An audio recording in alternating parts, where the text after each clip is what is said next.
watana kabari aribwo wumva bacunga bamaze. Non, c'est pas la police, l'église, c'est le pasteur.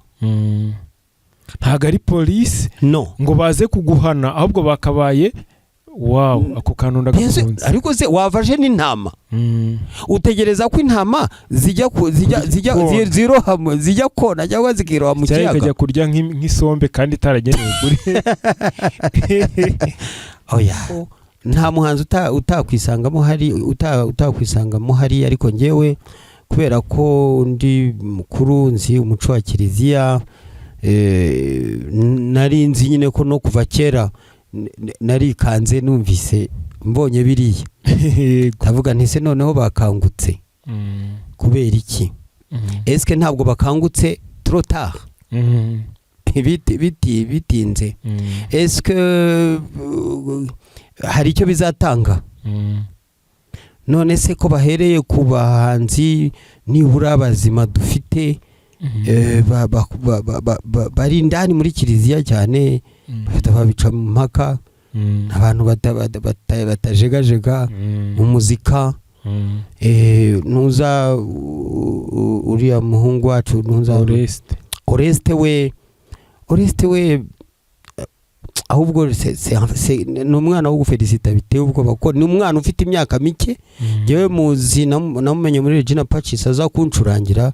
Urabona ko kuvuga ngo ndabiyamye ririya jambo ku muntu ukomeye nk'uriya w'umushumba riraremereye. Inshuti bakunzi ba Emipro Media, abakunzi ba Kiliziya Gatolika, umubyeyi wacu ari nayo operating system dukoreramo nk'uko nkunda kubivuga, aho muherereye hose mu Rwanda, mu madiyoseze atandukanye, amaparuwasi, santarali n'imiryango remezo, ndetse no muri diaspora ku migabane yose y'isi. Kristo Yezu akuzwe iteka ryose.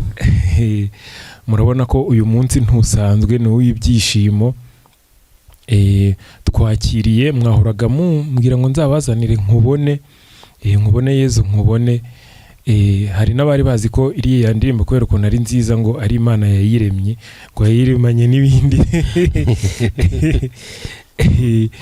Ni Rwabigwi Cyprien rero, reka umuhe umwanya adusuhuze, anadushyire n'imbere y'Imana kugira ngo iyobore kino kiganiro.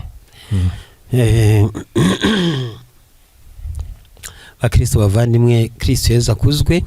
Nawe Emi ndagusuje by'umwihariko. Yego rwose. Inshuti yanjye, uyu munsi wari warabusabye imyaka ibaye myinshi, 3 yose irashize ndi none Nyagasani yawe uguhaye rwose. Hanyuma rero abakunzi banjye ni benshi ku isi nk'uko babivuze. Uyu mwanya nyine ni umwanya mba mbonye ukubaha yambi kubifuriza nyine imigisha y'Imana, kubasuhuza muri Kristo, babwira ko mbakunda cyane, kandi comment zabo ndazisoma mu buri ndirimbo, ariko sinabona uburyo bwo gusubiza buri wese. Birumvikana. Watangira udusengera rero. Reka duce bugufi imbere y'Imana, ku izina ry'Imana Data na Mwana na Roho Mutagatifu. Amina. Amen. Nyagasani Imana yacu, mubyeyi wacu, mubyeyi wa Kiliziya, mubyeyi w'umwami wacu Yezu Kristo, turagusingiza kubw'imbaraga za Roho Mutagatifu waduhaye muri batisimu, muri communion, muri confirmation. Kubw'izo mbaraga zose uyu munsi duhagaze imbere yawe tugushimira, mubyeyi wacu, muremyi wacu, waduhaye umwami wacu Yezu Kristo, we ntama w'Imana, waducunguye udukiza ibyaha. Aka kanya duciye bugufi imbere ye, tumusaba imbabazi, tugusaba imbabazi mu izina rye. tunaciye bugufi imbere y'umubyeyi wacu Bikira Mariya kugira ngo izina ryawe Imana yacu rihabwe ikuzo n'icyubahiro. Dawe uri mu ijuru, izina ryawe ryubahwe, ingoma yawe igere hose, icyo ushaka gikorwe munsi nk'uko gikorwa mu ijuru. Ifunguro ridutungura iduhe none, tubabare ibicumuro byacu nk'uko natwe tubara abaducumuyeho, ntuterane mu mitwoshya ahubwo dukize icyago. Amen. Ndakuramutsa Mariya wuzuye inema n'Imana, wahebuje abagore bose umugisha neza, umwana wawe arasingizwa. Mariya mutagatifu umubyeyi w'Imana, urayidusabira turi abanyabyaha kuri ubu n'igihe tuzapfira. Ngwino Roho Mutagatifu usanganye imitima y'abakwemera bagukunde, wohereze Roho wawe byose bibe bishya n'isi izabone guhinduka. Dusabe Imana wamenyesheje abakwemera Roho Mutagatifu, turagusaba kubwirizwa nawe no gukunda ibitunganye no kunogerwa nawe iteka kubwa Yesu Kristo umwami wacu. Yubaha Imana Data na Mwana na Roho Mutagatifu nk'uko bisanzwe iteka n'ubaye n'ubundi iteka ryose. Amen. Ku izina ry'Imana Data na Mwana na Roho Mutagatifu. Amen. Amina. Wow. Roho Mutagatifu niwe ugiye kutuyobora cyane.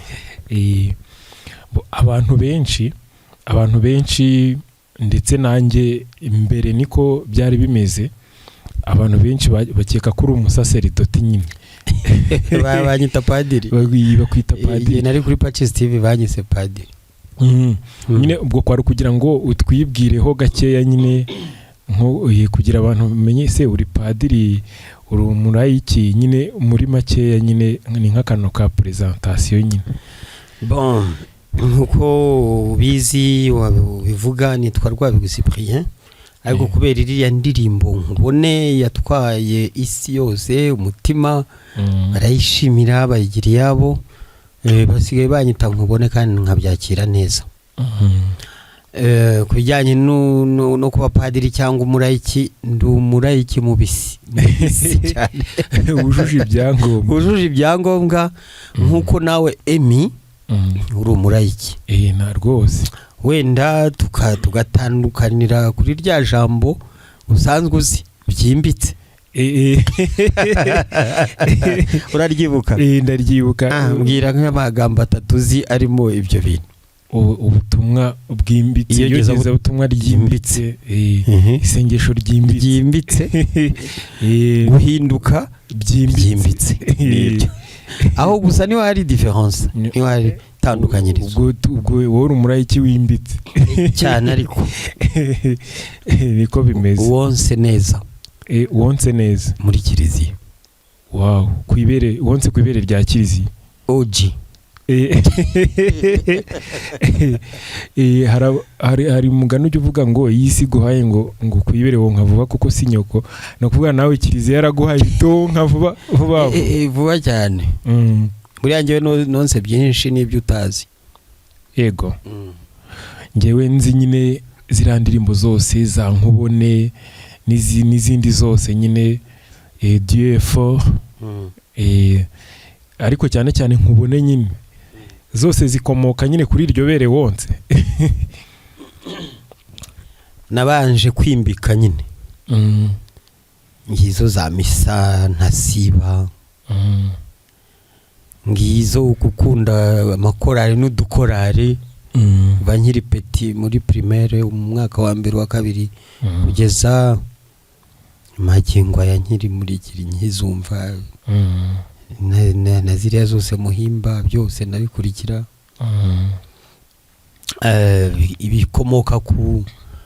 Bikomoka kureba neza aba role models. Aba missionnaire, aba Yesuiti, n'abandi benshi, ababikira. Urumva abaprofessors, abaprofesseur, abarimu bajyanye n'iby'Imana. Imyiherero myinshi cyane za recollection. Urabizi ko imyiherero y'umunsi umwe, ariko ubundi njye nagiye njya mu myiherero y'iminsi kuva ku minsi 3 kugera ku minsi 40. mbese kuryoherwa n'ubukristo n'ibigize ubukristo byose. Rwahigwa, mbere yuko tugenda twinjira mu kiganiro ku buryo bwimbitse ku bijyanye na CV yawe, hari ikintu nifuzaga nyine ko tuvugaho, hari ku bijyanye na du point de vue académique, amasomo et du point de vue professionnel, kugira ngo abantu bamenye umuntu turi kuvugana rindi. Amasomo yanjye ko narinzi ko ari ibanga, mumfata nk'umuturage usanzwe icyo ushaka kubimenya. Uzise abantu benshi tukureberaho, urubyiruko n'abandi benshi baba bifuza kumera nkawe, ariko nyine uruhande tuzi ni ruri spirituel rwo mu ndirimbo no gusenga, nyine n'urwo rwonyine tuzi, kandi umuntu aba ari mwinshi. None impamvu ni kubikubaza nuko hari ukuntu turaza kuza kubihuza. Hari umwana wanjye umukobwa wanjye witwa Angela wa kabiri nizere mbese bakuze babona ndi nkiga, avuga ati papa kuri kuducalenjinga aya mashuri yose uri kwiga ubona twe tuziga gusa nkuri kuyarangiza, arabwira muzigeza PhD etc. Mbese nize amashuri abanza, ayisumbuye mu kigo cy'abayezuite hari Bukavu muri college Alfajiri, n'andi mashuri ari aho ngaho mu nkengero. Ubwo nyuma yaho mu gihe nabaga ndi kuyiga, nigaga nandi yabihaye Imana nk'amashuri nka formation y'imyaka 3 y'uburyo bwa encadrement des jeunes, kubaforma kubana n'abajeune. Niyo mpamvu ubona iyo ndi kumwe namwe nyine mba ndi mu cadre de jeune. Nabyize imyaka 3 kandi nabyigishijwe na fondateur w'abaxaverien muri Institut Supérieur ya Développement. Narabyize cyane uburyo bwo gufata deja ibintu bibidukikije neza. Icyo gihe nkiri umupeti muri za secondaire. Nyuma ndangije nkora n'andi mashuri, n'undi mwaka wa spécialisation professionnelle, informatique, comptabilité na secrétariat. Icyo gihe ni muri za 1993. Urumva ko warukiraga pete nari mpare ariko ngiri buto. Nyuma yaho nkomeza kaminuza hano mu Rwanda, nkora licence mu mategeko. Icyo gihe byari imyaka 5 ntabwo ari 3. Niyo mpamvu bajya batubwira ko wabaye n'umucamanza mukuru ahubwo. Nyuma yaho nyine nkirangiza biratangaje kuko nabonye diplome nk'uyu munsi. Muri kiriya cyumweru bahita bangira umucamanza, kubera umucamanza mu rwego rwisumbuye. Mfite competence za Butare, hari imanza zirenze ibihumbi za 50 nk'ibyo. Bako bashakaga abacamanza, kandi uzi ko u Rwanda icyo gihe abari abacamanza ba kera bari barize za serayi n'ibiki byose. Bako badusamiye hejuru nyine tukirangiza lisansi. Mwe mwari abacamanza bimbitse ku buryo bwimbitse. Ahubwo icyo gihe nta nubwo twari twimbitse, ahubwo leta yaraduformye cyane mu mategeko mashya. Urabizi ko u Rwanda rwari rwarahinduye amategeko yandi ya kera yose mu 1900 sukura neza, bakora amategeko mashya. Bako bahise bayadutrainingamo, ari twebwe tuza amategeko mu gihugu nyine. N'abakuru bacu turagenda turayazingatiye nyine, dukubita imanza mu Rwanda, duhindura amateka y'ubucamanza. Icyo gihe hari n'ibyaha byinshi, hari abanyabyaha benshi. Wavuze se na genocide n'ibyo byose bijyanye na genocide yakorewe Abatutsi. Genocide yakorewe Abatutsi nyine mu 1994. Icyo gihe nibwo byari bikimeze ni muri 2004 rega. Mba ko hari hashize imyaka 10 gusa genocide. Iyo genocide nyine ibaye, mba ko igihugu cyari kidukeneye cyane. Turagenda turazikubitagura nyine, turazikora neza. Kubera amategeko bari batwigishije. Urumva ko ubwo nari nkubwiye muri kaminuza ibyo nize. Nyuma muri 2012 nakunze kwiga nyine, nkora maîtrise MBA. Uri abanyakenya bakigera mu Rwanda ninjye wiyandikishije wa mbere. muri Mount Kenya. Yego. Mvugo nkubita maîtrise n'abandi nayigiyemo kubera imishinga nyine yanjye kugira ngo ibe myiza n'ubundi bwo mu by'amategeko. Ubwo naje kuvamo nyine nyuma y'imyaka 4 cyangwa 5 njya kwikorera njya kurema ibindi birimo uburezi, amashuri nyine bifatanyije n'abandi turabikora. Nyuma nabwo nza kubona ko hari indi challenge, nabwo nkora indi ubwo ni MBA Masters in Business Administration. Yo nari naramaze icyo gihe. Urabizi ko bari imyaka 2 n'ibindi no gutegura ibitabo ibintu nk'ibyo, ariko byo ntabyo naboneye umwanya kuko nari muri business mu buryo bwimbitse. Nyuma yaho nyine nza kubona ko ngifite challenge mu bintu yo guteza imbere cyane imishinga yanjye. Nkora indi maîtrise yitwa MDS Masters in Development Studies. Wow, byagendaga biza ari igisubizo cy'ikibazo ugiye gushaka nyine igisubizo cy'ibibazo mpura nabyo muri business zanjye. Bon nuko nyine kwihugura sinigeze mbireka. Wow, no kuvuga ariko mbere yo kwenda nkomeza ko amfite amakuru ko wari n'uwihaye Imana, ngo wari umuyezuiti. Ngewe ndi umuyezuiti by blood. Ndi umuyezuiti wimbitse ariko murayiki babaho. Reka ngusobanurire. Yego. Bo reka mbanze nkubwire ko iwacu abayezuiti nibo bayoboraga paruwase yacu muri iwanyu babazungu rwose. Iwanyu muri Kongo Ibukavu hari. Iyo mvuze abayezuiti ujye wumva bari ababirigi, wumve abafaransa, wumve babandi mbese babazungu. Yego. Nyuma nabo bagiye baforma abandi bayezuiti. Wenda twavuga ko nk'aba bayezuiti ubona hangaho uretse bari abasaza ubona nka generation za 3, 4, 5. Numva ko uretse ko babaye abapadiri banjye, ababikere ba paruwase, abapadiri bakuru banjye, ariko n'ishuri nizeho nibo bari abarecteur, nibo bari abadirecteur, ukagira n'abandi birabura babungirije. Nabo ni produit de jésuite.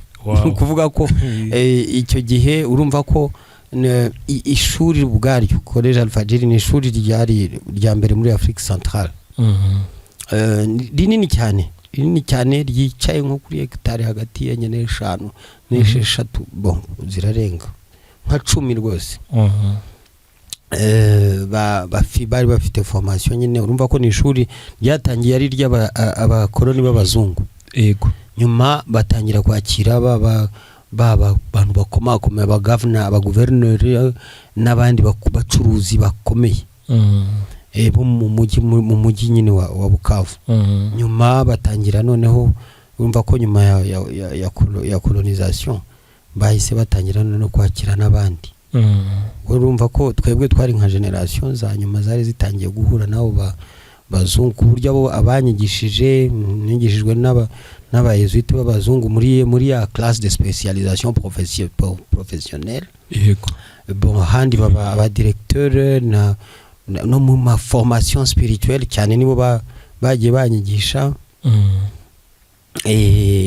Bon no muri ibyo myiherero byose nibo bagiye banyigisha batwigisha. Urumva ko nyine ndi produit yabo. Birumvikana ryabere ntangiye kuryumva. Watangiye kuryumva ryabere wonse. Mwumvise ritimbitse iri seriye yuzuyemo amashereka yayandi ashyushye yayandi ashyushye rwose ari risha arimo amavitamine yose sana amavitamine spirituelle sana. Ubwo watangiye kumva aho byimbitse byaturutse. Ntago byimejeje. Niko bimeze. Ubwo ariko tukiri kuri ibyo by'amashuri hari n'abandi bavuga ko uri n'umusirikare ko wabohoye ku gihugu. Ariko ubwo se ninde wakubwiye ayo makuru? Urumva niba yarakubeshyeze oya nyine ndi gushaka ubwo ndi kubariza abandi ariko ni ukugira ngo tumenye kuko tukureberaho turi benshi tujye tumenya aho nyine ndi umupatriote. Patriotisme ndayifite nkuko nawe uyifite. Urabona n'ubu ngubu nawe ibintu ukora buriya patriotisme nyine tuba dufite umukuru ku isonga. Twebwe dufite n'amahirwe kuko twagize role model. Yego. Ntuza His Excellence. Tunashimira twese yaba bakuru yaba bato yaba bakecuru yaba basaza twese tujya tumushimira kuko bako twagiye tuba turi abapeti ariko tukavuga ati nibura tubonye role model mu president kwa Afrika. Twamenyereye baba president uburi cyukuraho ariko uriya we ni ishusho ya nuvubaye ni role model niko babivuga ariko mu Kinyarwanda ni nk'intwari abantu barebera. Role model ndabyumva birenze na role model. Noneho urumva ko kubera ibintu nka biriya noneho ugakubitiraho n'ibyabaye mu Rwanda. Buriya naho mpamvu buriya n'ibyo ndimo byose kugeza uyu munsi nasinzira. No kugira ngo ngire icyo mbasigira nkamwe muri bato ariko n'abato cyane kubarusha. Niyo mpamvu mbona mu burezi ariko na hariya naje nyine gufasha abandi muri za 94 nge ntabwo ninjiye mu gisirikare mu buryo bwa bundi uzi bwimbitse. Yego. Ariko kuva 94 va muri za 93 na 4 mwisho hariya rwose mva ko nahise nza nyine mpita urabizi ko bose babacishamo nawe buriya wasanga baragucishije kugira ngo babanze bakoze ubwonko babusibusa apana ubwonko ariko ubwenge kandi wabonye ko abantu bose bagiye baca no mu ngando n'ibiki byose. Nanjye naziciyemo. Si wabonye ko hari akantu kahindutse? Hari ukuntu b'intore ntore hari ibintu uba wari ufite mu bwenge by'ibi sishatse gukoresha rya jambo ryawe sishatse ni byiza ko byivugiye. Hari n'ukuntu buri umunyamusozi none bakaguforoma nyine ukavamwe intore benshi nagiye mbabona ukabona ari abantu rwose bari aho b'abaturage batazi iyo biva nawe bijya ariko bakabaremamwe abantu kandi uyu munsi benshi bagiriye igihugu akamaro. Aho ngaho rwose no gukurira u Rwanda ingofero. Ni muri urwo rwego natanze nyine inkunga yanjye nkakora muri za ministere. Nk'ubu murimo wa nyuma nakoze nafashije mu gutangiza kiriya kigo cy'ubuziranenge Rwanda Standard Board.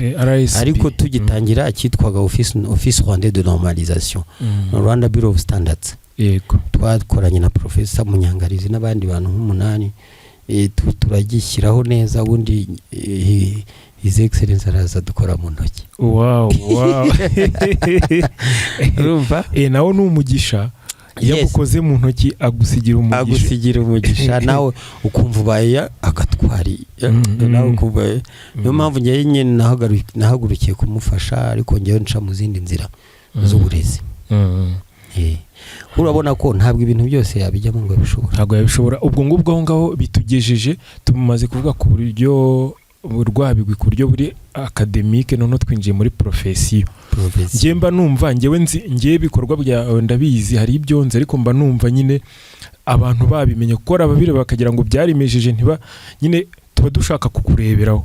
Hari no bumva ko ari gusenga ari kujya uhora ku kiliziya ariko udakora. Hari n'abandi none bumva ko gukora cyane ugatera imbere ntaho bihuriye no gusenga. Niyo mpamvu nifuza ko tubivuga.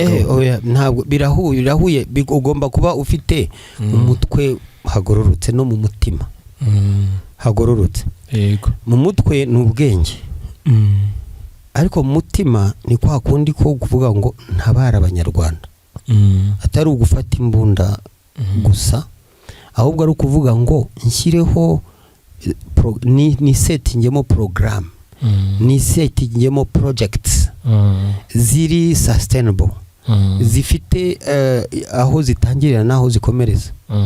Mva ko nyuma nakubwiye igice cya mbere cya hariya muri Kongo n'ubuzima nabayemo bwiza cyane mu mujyi wa Bukavu. Wari uzi ko nageze mu mujyi, nageze hano Kigali, nubwo wumva Bukavu bavuga ko ari fake ibintu nk'ibyo cyangwa n'iriya mijyi, ariko nageze hano mu mujyi wa Kigali mbaskandalize kuko nabonaga umujyi mvuyemo niwo wari mwiza kurusha umujyi wa Kigali. Bukavu cyane Bukavu nyamuna ari umwanda wowe nyine uzi Bukavu iyo nyine y'umwanda ariko ngewe bayitaga Bukavu la verte. Nkuko bavuga ngo Kigali green, Kigali iri green. Hariya imihanda yose yari kaburimbo. Urumva ko ngewe nabaye muri uwo mujyi electricity full. Wow. nta electricity yaburaga, nta mazi yaburaga. Yego. Ariko kubera ubuyobozi bubi, intambara n'ibiki byose zagiye zisenya ibintu byose, ubuyobozi buragenda burabura, ibintu byose birasenyuka. Nuko rero ngubona ngo Kigali ngo Bukavu ari isa neza kurusha Kigali. Ubwo ni muri 94 ariko ubwo hakimara kuba ari mahano.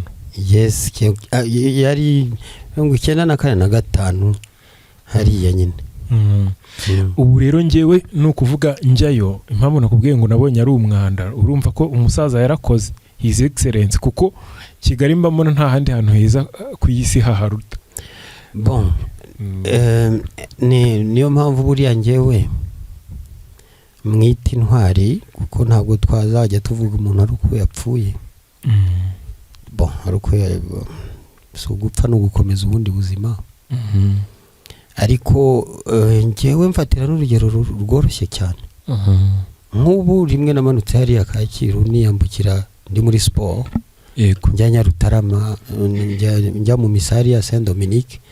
Nambuka n'amaguru, ubwo navuye Kibagabaga n'amaguru, niruka ni muri sport. Ngera hariya nyuma ya mu misa, nyuma nta mu misa, mva mu misa nta n'amaguru, gake nitonze. Wareba uriya umujyi wa Kigali ukuntu umeze, nkareba n'ibihugu nagiye ngendamo. Nk'ubu ngubu ugeze mu Butaliyani ugashaka ahantu heza ngaho ngewe nabonye. Reba ngari abagenda bakora sport itisi. Nagenze mu Butaliyani kugeza i Roma n'ibiki byose, usanga nta hantu hafite ubwuzu heza nka kuriya. Uhereye ku mihanda iri trace neza, ukareba ibiti, ukareba abapieto, ugashaka n'agapapuro kakabura isuku. Ni even ntuza shikarete iriya bazoka washaka ukakantu bakabura. Watera hirya ukabona tennis club, playground, ukareba amahoteli, ukazamuka, usanga ari ibintu incredible. Nyine nk'uko bivuze, ntabwo ari ugukora gusa, ahubwo biteye ubwuzu. Biteye ubwuzu kandi bon, namwifuriza ubuzima burambye, kuko nyine urabona ko turacyakeneye byinshi cyane. Ufashe nk'uyu mujyi nk'ubu bwiza ubona mu mujyi wa Kigali, wakwifuza ko bwambuka bukagera n'iriya za ku mipaka ya Burundi, bukagera na za Rwamagana, ukarenga ukazamuka za Gitarama, iriya bisa agahugu kacu ni gato. Tugize Imana Nyagasana akazamuhamagara ifite hagereje ahantu kure, ku buryo n'abandi bose bakomerezaho, ikiba umuco w'Abanyarwanda n'Abanyafrika. Byaba bihebuje. Wiwe byari uko Kigali hameze, bikambuka bikagera ni Butare, bikagera na hose n'ibi bihugu no mu bindi bihugu hose. Wow, ni nabyo bita Kwanda. C'est ça l'Afrique. U Rwanda n'ubuni n'u Rwanda n'urundi rwaguke rwagure. Ariko nabonye ko nageze mu Faransa muri 2013 kukuraho sachet plastique batarabyumva. Ibaze. Ariko ibaze ko uyu munsi isi yose iri kumanuka mu nyanja, muri za ocean, bashakisha amasashiri ya ndani. Ushobora kwemera ko ari u Rwanda rwatangiye ibyo bintu? nibwo rwabitangiye cyane. wow gukura sashe, gukura plastique mu mateka nzi no mu bihugu nagiye mu byinshi cyane. maze kugenda ibihugu byinshi cyane. fata Israel, fata Egypte, fata Ubufaransa, fata UK, fata Belgique, fata Ubutaliyani, fata za Kenya, fata za Uganda, fata za Congo, fata za Burundi, fata za Ethiopia, yema kumva numiwe ahantu kuri fata Ubuswisi. ahubwo agahugu nakunze sha bajyaga bavuga kagira ngo ni imikino ko u Rwanda ruzaba Ubuswisi, ahubwo n'ubu ngubu rwabaye nk'Ubuswisi. wow kuko aho nasuye urabona ni igihugu, ni Ubuswisi bufatanye, ni Ubuswisi bufatanye n'Ubutaliyani.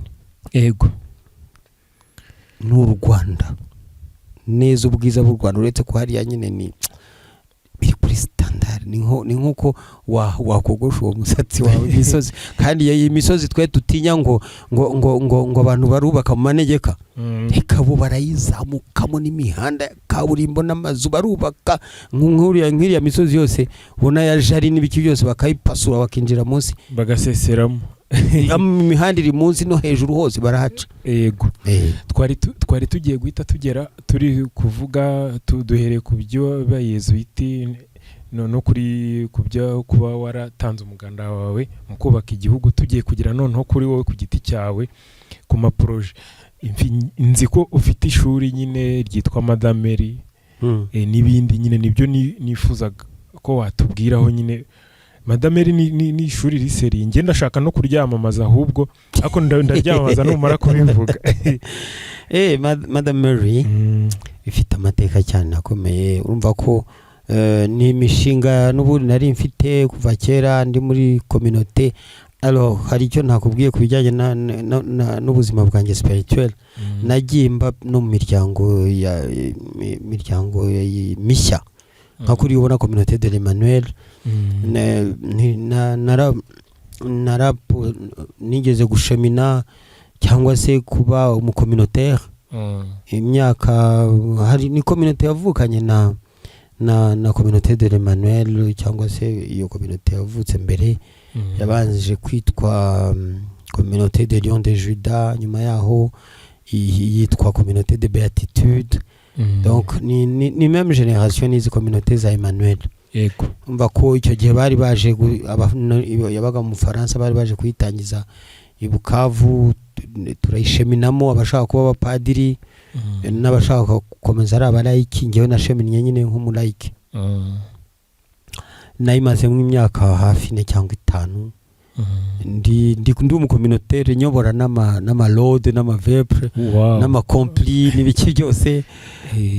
ubwo watangiye kumva n'izindi formation utaruzi. oui bon ariko nyine nshatse kugira ngo kuko nari nemerewe kuba najya naba umupadiri. ariko nyuma nza kureba nyine nyuma yanjye nsanga ni responsable w'umuryango wanjye. noneho mbonye amahirwe yo kuba nakomeza nyine no kuba nk'umupadiri atari nyine utari ariko donc umulaike engagé. umulaike wiyeguriye Imana. ndabisheminamo iyo myaka. nyuma yaho ngera no mu Rwanda ntangiza umuryango witwa communauté Notre-Dame de la communauté nouvelle, donc Notre-Dame de la paix et mère du verbe.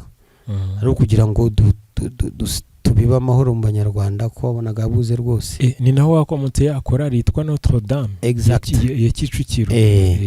vuga ko umuryango communauté Notre-Dame de la paix mère du verbe niyo yatangije, yagiye gutangiza communauté francophone ya Kicukiro.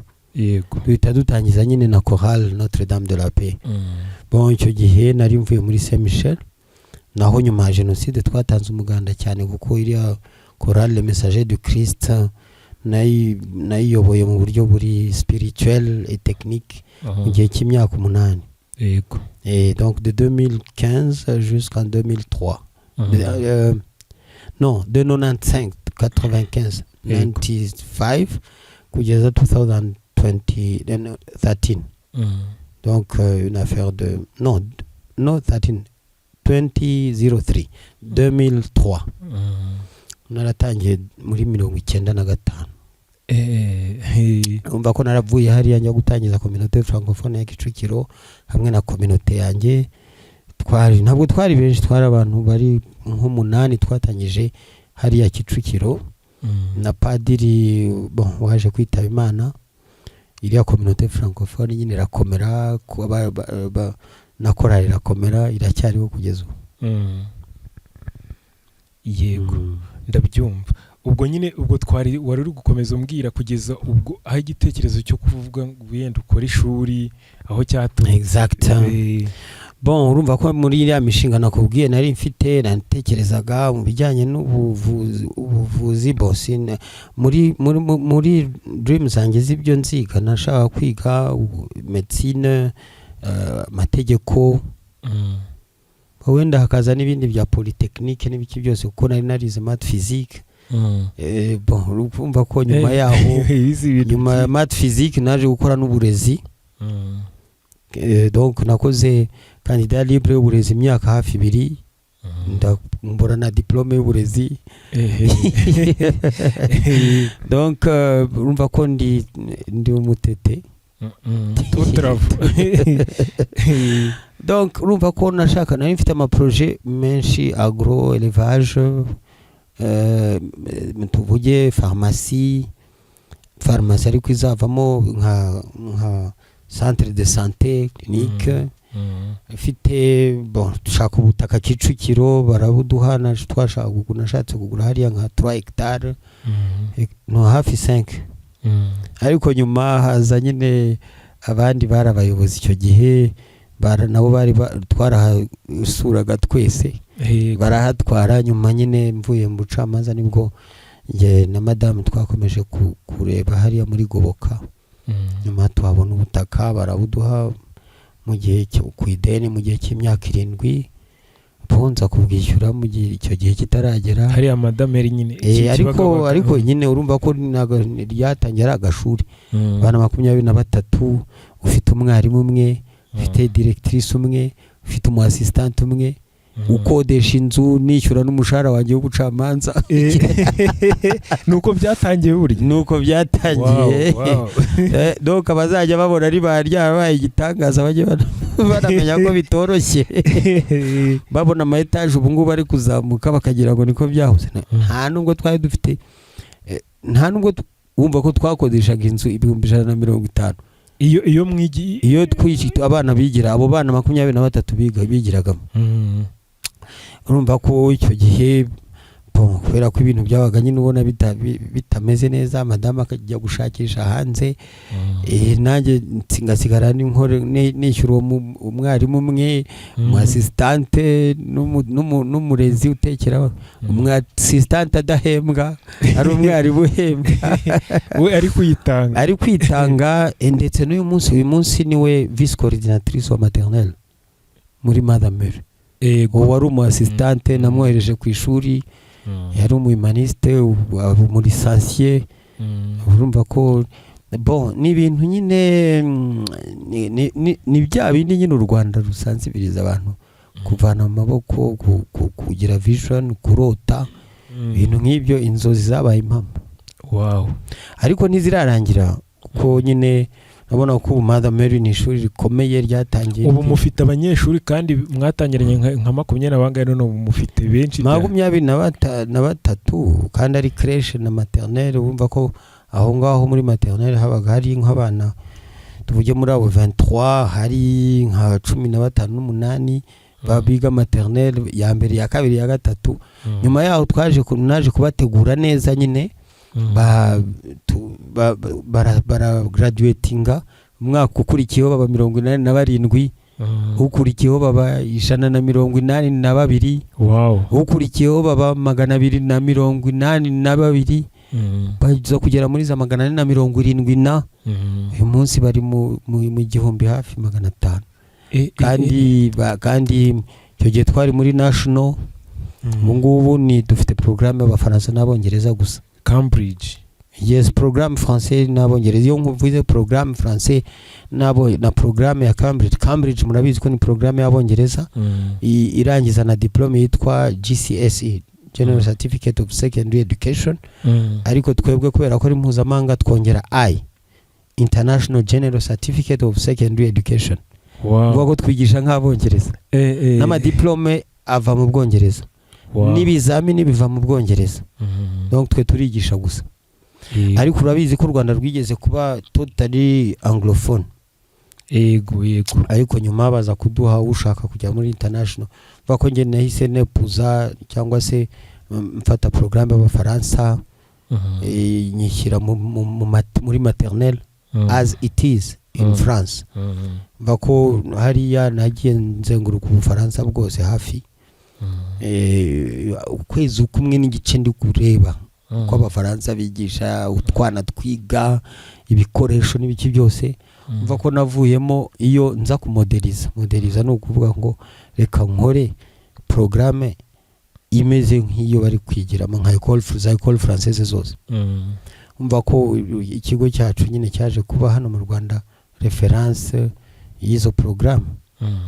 Uburyo ambassade y'Abafaransa yaje kurushaka kugira ngo mfashe n'andi mashuri uburyo igifaransa cyakomeza kugira agaciro nyuma leta iza kukigarura nyine. Umva ko nayoboye ishyirahamwe rya RIPERF ryitwa RIPERF, Réseau des institutions privées pour le renforcement du français au Rwanda. Bon, ni nanjye namfatanyije na ambassade y'Ubufaransa twatangije iyo ONG. Voilà, n'ubu ngubu bari gushaka kuyihimbaraga iyo NGO. Bomba bashaka ko mfatanya nabo kugira ngo twongere buriya watangije ikintu burya agira agaciro. Ariko ubu ngubu nta mwanya mfite kugira ngo nongere mbyinjiremo. Narabafashije turarema iyo NGO navuyemo dufite amashuri hafi 15 ari muri iyo NGO yo mu mujyi wa Kigali. Donc urumva ko izo programme zifite imbaraga. Kandi noneho Cambridge muri primaire aho humve neza. Cambridge yaje kera mu Rwanda. Za Green Hills zari zifite kuva kera, za Excel ITC. Ariko kufata programme yose ukayifata ukayepuza ukayishyira muri primaire, nitwebwe twayishyizemo ba mbere. Wow. Yose mu Rwanda nyine nta kindi wigisha ni programme y'Abongereza. Niyo mpamvu ubona nyine ishuri ryacu rikomeye cyane. Iri seri mufite n'ishami Gahanga. Ririya shami rizaba fire. Ririya shami urabona ko ni deje ubu naritangije umwaka ushize. N'abana batangiye ari za 56 gutyo. Ariko umwaka wa kabiri babaye 150, ubu bari kugera mu 150. Harameze neza nigeze njyayo ndabibona utwana kuntu baduha keya. Hari hazarutana Kibagabaga. Kubera ko hariya urabona projet yose mfite hano mu mujyi wa Kigali ni miliyoni 45 z'amadolari. Projet yose miliyoni 45 z'amadolari. Z'amadolari ntabwo ari amanyarwanda. Hariya Kibagabaga honyine ni miliyoni 25 z'amadolari. Urabona ko inyubako ya mbere ntangiye ni etage 5 imwe ibyumba 15 kandi nizasigarana ya etage y'induzi.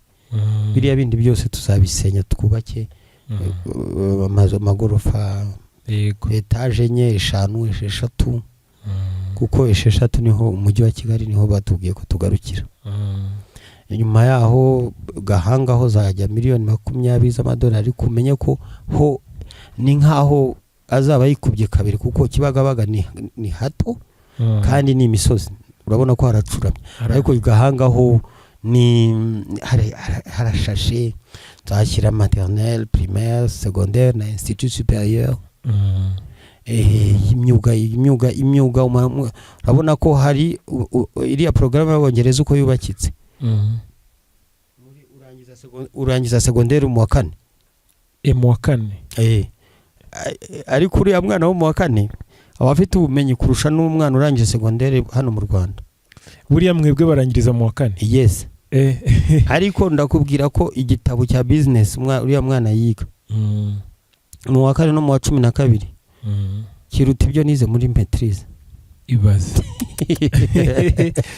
Urumva nukuvuga ko uriya mwana iyo amaze iriya myaka IGC abari ku rwego ruhanitse ahita akomeza kaminuza iyo afite ma A na A star muri Amerika, Canada n'ahandi.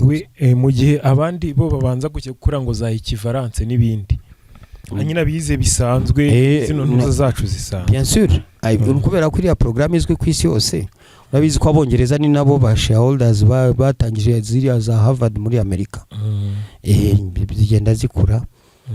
Umwana yarangije hariya deja wumvise ko umwana arangije IGCSE niyo certificate irangiza iriya diploma secondaire mu wa 10 tumwongerera imyaka 2 ni nka wari pre university. Uriya we bariya bakomeza iriya myaka 2 ni academicians oriented, n'aba ingenieur n'aba médecin n'aba business bo mu rwego ruto baba bagomba kuzakomeza za kaminuza iyo ngiyo kenshi kandi tumaze kohereza ku isi hose. Dufite abana batatu muri US Army bize ari iwacu ndumva no muri ziriya kaminuza zose no mu Burayi zo muri Amerika ziriya kaminuza zo muri Amerika bamaze kugerayo. Mu Burayi muri Canada voilà bon niho bakunze kujya Burayi, Amerika, Canada. Muri China ntabwo abana bacu bakunze kujyayo. Uburusiya bari kudusaba ko abana baba bajyayo. Ku bijyanye n'izo projet tuzashyirayo na interna Gahanga kuko turashaka ko abantu bava uyu mwaka tunakiriye abantu abanyamahanga benshi. Njye mbabona sinzara mu kihe gihugu ariko njye mbabona ni muri Afrique de l'Ouest cyane.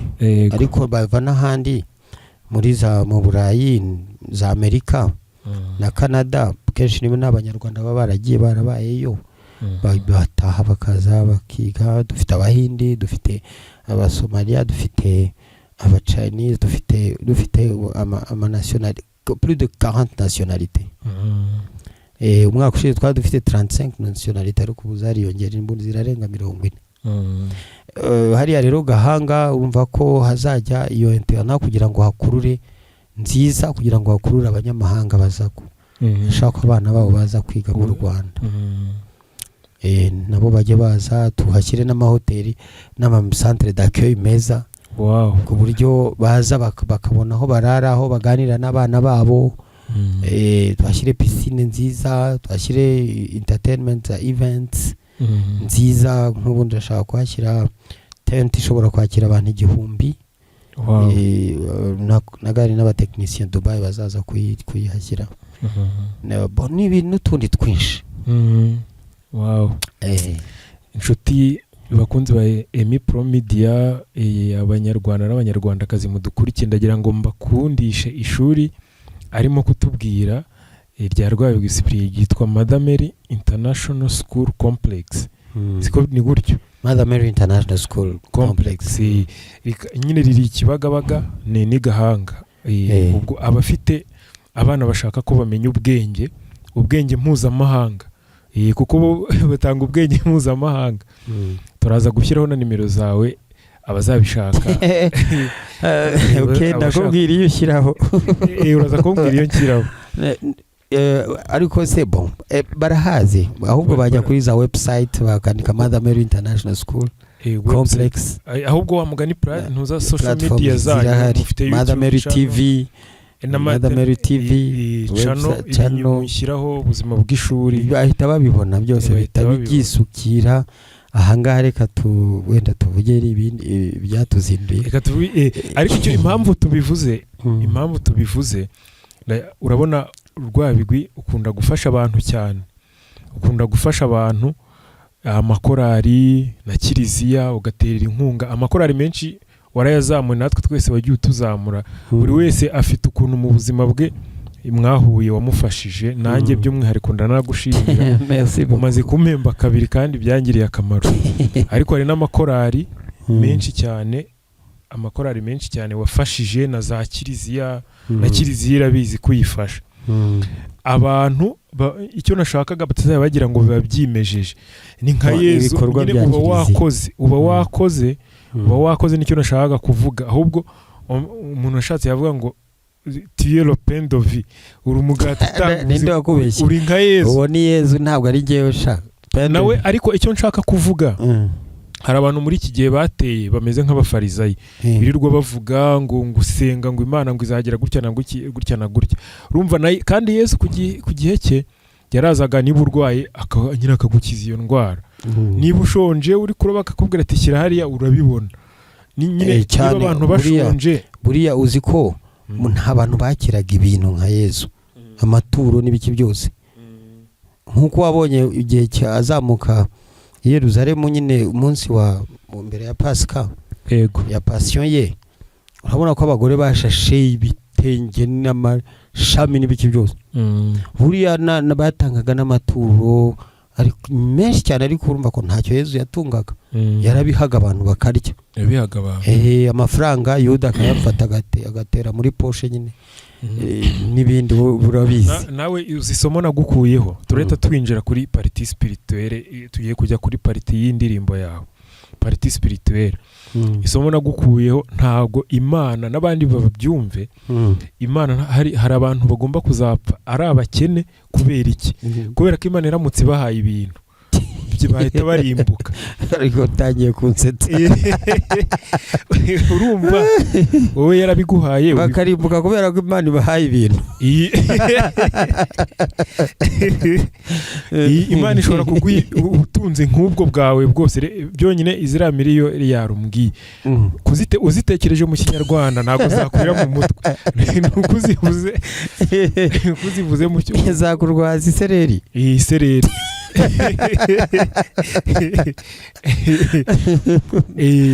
urabona kubera ko nyine abari sinakubwiye impamvu nyine nambutse nkava hariya muri Kongo buriya nari ngiye no kujya kwikomeza amashuri mu za Kinshasa kaminuza nakubwiye ibintu bya polytechnique n'ibiki ariko ntekereza ni kamwe abanyarwanda ni bene wacu naza nanjye ngashyiraho umuganda wawe nyine akantu nari mvuze ushobora yenda kugira ngo asobanure neza ushobora kumpa amafaranga nk'ubu umpaye nka miliyoni 20 nshobora kurara mpfuye kuko kubikontorora nshobora kunanira ngahita nk'ibiyoga bikampitana cyangwa nkajya mu bagore kuko ntago mba nzi iyo biturutse ariko wowe yagiye igenda iguha bike ukabikoresha neza igahita ikongera none hari uwo twabiganira hari aho twabivuze aravuga ati ngo ariko ngo ayo mafaranga uri kuvuga aho ngaho nguzi ko twe tuyiga mu bitabo ufite uruba ko izo miliyoni ntazo mba mfite z'amadolari ariko kubera imishinga banakoze business plan nziza kandi amabanki yaza akabona ubundi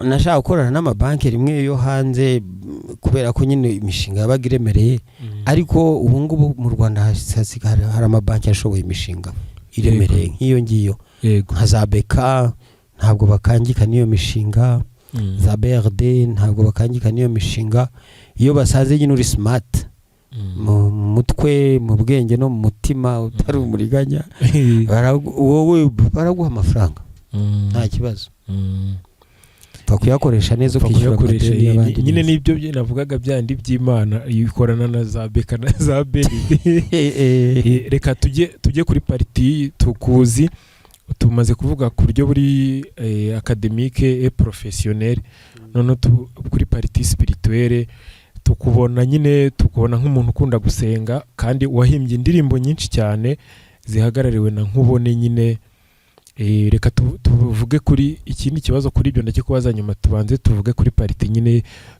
y'umuziki ibyo biriya bintu byaje gute nyine ni ibicyo umaze kugeraho nyine mu bijyanye n'umuziki na pariti spirituelle? umuziki nawucamo nk'ibice 3 cyangwa 4. Igice cya mbere ni cya kintu nakubwiye nkiri umwana, nagendaga ziriya ndirimbo zose, ni passion, ni don, ni impano. Ko ndibuka ko narezwe na mushiki wanjye na beau frère, kenshi twabipfaga ko nararaga muririmbira.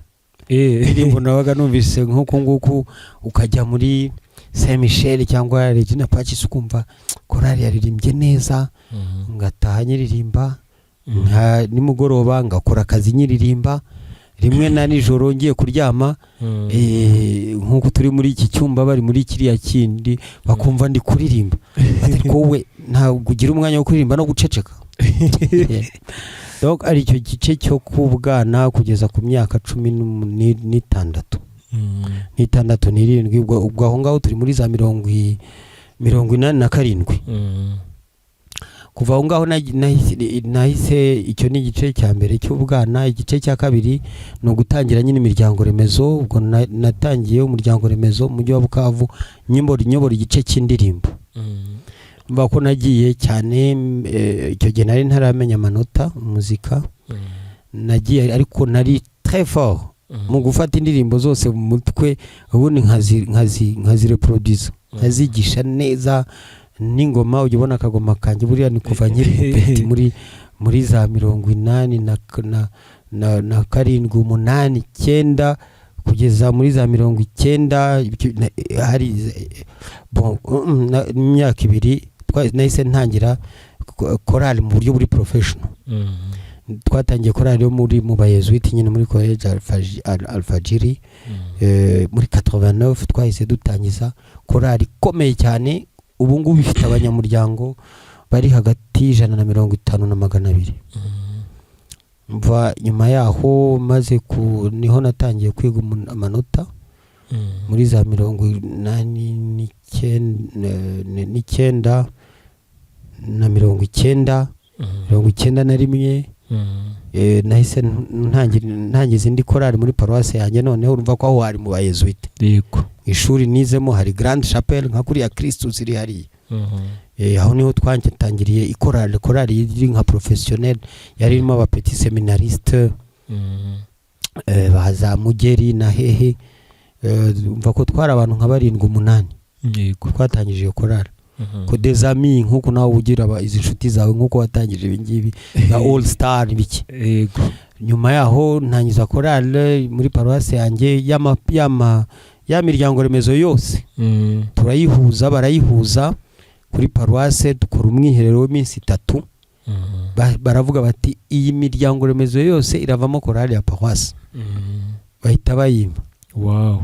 Numva ko Padiri Vicaire ubwo n'abayezuiti b'abazungu bahita bayimpa hamwe na conseil paroissial y'abajone n'ibiki byose. Mitangiza gutyo ndayiteze mu gihe cy'imyaka 2. Yari maze gukomera mu mujyi wa Bukavu yose, indirimbo za cathedrale no muri za paroisse. Nyuma baje kuza muri 2007 mu Rwanda, baje muri anniversaire yanjye. Nyuma baje ari benshi, baje kugera muri 150, baje 150.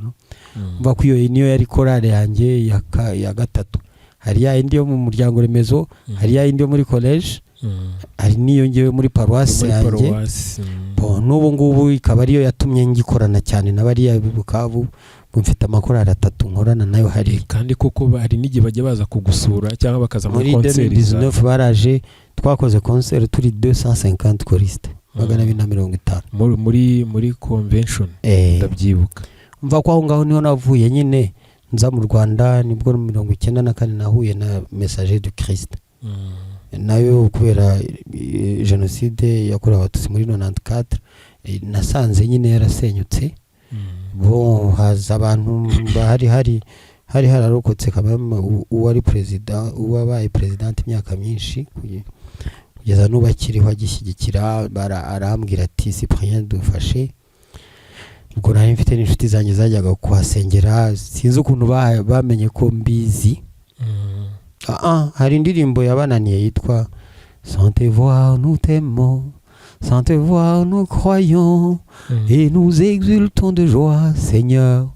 Yabazonze nyine sinzi ukuntu nabatabaye bari kuyiga ntibari bazi ko hari n'ikintu nzi ko nge nashaka kwisengera muri icyo gihe 95 cy'umuntu yashaka no gusenga kandi nari ndi muri ya mirimo nyine muri za ministère ya défense gufasha gushyigikira mu bintu bimwe na bimwe kwa kundi twageze ahantu nakubwiye nakoze muri ministère ya commerce ngora muri n'ibyo ngibyo nakubwiye njya kwigisha za Green Hills nigishije abana b'abayobozi benshi uyu munsi n'abagabo n'abagore I'm proud of them.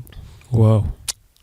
Nyuma urumva ko muri niho namaze iyo myaka 8 nyuma mva aho ngaho njya Kicukiro mva aho njya Regina Pacis ho narahatinze ko namaze imyaka 14 ko nakombinaga na Kicukiro nakombinaga Kicukiro Regina Pacis na Kibagabaga. Bon urabona ko brièvement côté spirituel harya si wari wambajije niyo nakubajije. Wow. None tugahita tubihuza n'indirimbo rero indirimbo ya ni nkubone igice rero urakoze kunsubiza ku murongo mva ku igice cya gatatu ni evangelisation muri kiliziya mu Rwanda. Ariko indani muri kiliziya ndirimbirana indani muri kiliziya umva ko ni kuva 95 kugeza ejo bundi 2018 kugeza 2014 na 5 bakabina imyaka hafi irenze igera nko kuri 20 de 95 à 2015 ubwo hari ni 20 yuzuye neza. Urumva ko nyuma yaho rero nibwo nabuze nari kubundi kuki umuntu atakora ama video bona zivuye Saint Michel nsize album 2 njyari Kicukiro nkora album 2 cyangwa 3 audio Regina Pacis nkora album audio ariko nyuma navuga ni kuki se umuntu atakora za video. Bon icyo gihe ntabwo nakoze video ariko nyuma nza gukora izindi nibwo navuze ni okay za ndirimbo buriya nagiye muri gukora video nshaka gukoresha indirimbo za zinduzi zo muri kiliziya zisanzwe zimwe zanditse rwose zagize nkakora tuya twirimbira ngo za mani dukunda n'izindi ziriya ariko ngewe nari muri francophonie urumva ko ni ba Lucien Days ni ba Joachim Simas ba Yanada bande bariya ziriya zo mu Bufaransa ziriya za Alleluia de Messi za voyez biriya nyine biriya by'abazungu cyane nari abonné banyoherezaga ama revue de musique zasohokaga mu Burayi nkaba nayibonye muri Canada nafite ibitabo byaho n'ibiki byose nibyo nashaka gusohora ariko nyuma sinzi ukuntu nagiye nashyizemo indirimbo yanjye imwe 2 bumva izanjye arizo ziryoshye korali ivuga ati izo ndirimbo zindi muzishyire ku ruhande dukomeze izi zawe ndavuga nti c'est vrai ni okay reka tuzikomeze niko nasohoye album ya mbere. Nyuma yanza gukora album ya kabiri niba ari ya kabiri niba ari ya gatatu ariyo yasohotsemo nkubone sinibuka nkubone wayikoranye na ya korali ya Regina Pacis buriya Regina Pacis korali Regina Pacis narayikoze nk'ubutumwa cyane numva ko nakubwiye ko twamazemo imyaka hafi 14 mbakombina na Kicukiro mva ko niba narakoze Kicukiro imyaka 7 hariya muri Regina Pacis nongeyeho imyaka 8 imyaka 8 indi 7 cyangwa 8 ko nahavuye 2018 nyuma y'igitaramo cya Convention Center 2018 nkubone amateka nkubone tukiyibona ubundi niyo ndirimbo yabagiraho presenta Kiliziya Gatolika no kugera n'ubu ariko abandi nubwo hari n'abandi bagiye bakora ariko yo nyine indirimbo idusohora ikatwinternationaliza ubu nk'abakatolika.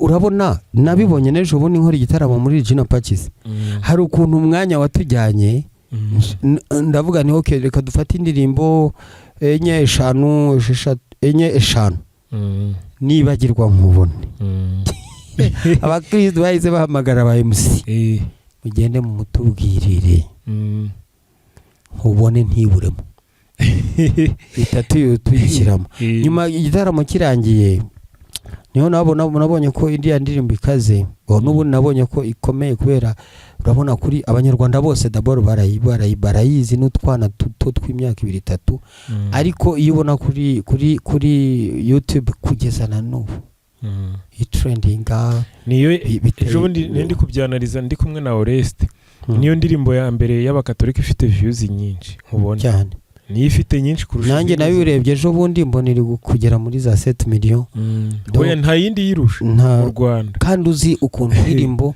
zihari nziza kandi zikozwe neza mwagiye mukora nziza cyane mwagiye mukora ariko nyine biratangaje kubona iriya ndirimbo ikomeza hitinga oya iriya ndirimbo ntago wayigereranya na zira twakoze kuko twe tuba turi gusubira mwiza abandi kandi wowe ni cyashya iyo ukoze ikintu kitari gihari kigatrendinga kuriya biba ari ibintu biri seriye bya hatari biba biri seriye ariko ntabwo buriya sinavuga ko ari njyewe ko ziriya ndirimbo nazikoze mu bihe ubona bingoye cyane bikomeye bien sûr ndi très méditatif ndi ahubwo nibyo naringiye kukubaza mbere yuko tujya ku makonseri ko ziriya ndirimbo uba wumva nigeze nanabikubaza kera uba wumva urumva twabanje kuganira watubwiye uko ubayeho ku buryo buri professionnel ntago umeze nk'umuntu wigeze ubaho mu buzima bwo bwa gikene cyangwa bw'ibibazo ariko ziriya ndirimbo kuki buri wese azumva kumva nyine ukumva ziri kugukora zimeze nka urabona nk'isezerano rya kera muri Bibiliya nyine hari ukuntu birofureta ubuzima nyine bw'abantu nyine buririyo nyine hari ukuntu wumva buri wese yishyira mu mwanya iyo ari kuzumva ziriya ndirimbo agahita yumva nyine hari icyo bimubwiye ugahita wumva atari ibintu wapfundikanyije uhita wumva hari nka leta wari urimo icyo gihe yenda y'ibibazo nyine bigwa bimeze bite na inspiration yaje sinzi kuru naze nibuka indirimbo ivuga ngo hejuru y'ibibazo by'isi renza urukundo uzasarura ibyishimo ndayibuka renza urukundo uzasarura mahoro wayikoreye muri studio murabona yawe wisubiza ubuzima uribuka ko yakunzwe mu Ruhengeri cyane barayiririmbye cyane babatushe moi je pense que ni opinion yanjye ijambo ry'Imana ntuzare beatitude baravuga ngo hahirwa abakene utarahuye n'ubukene ntabwo yamenya Imana byimbitse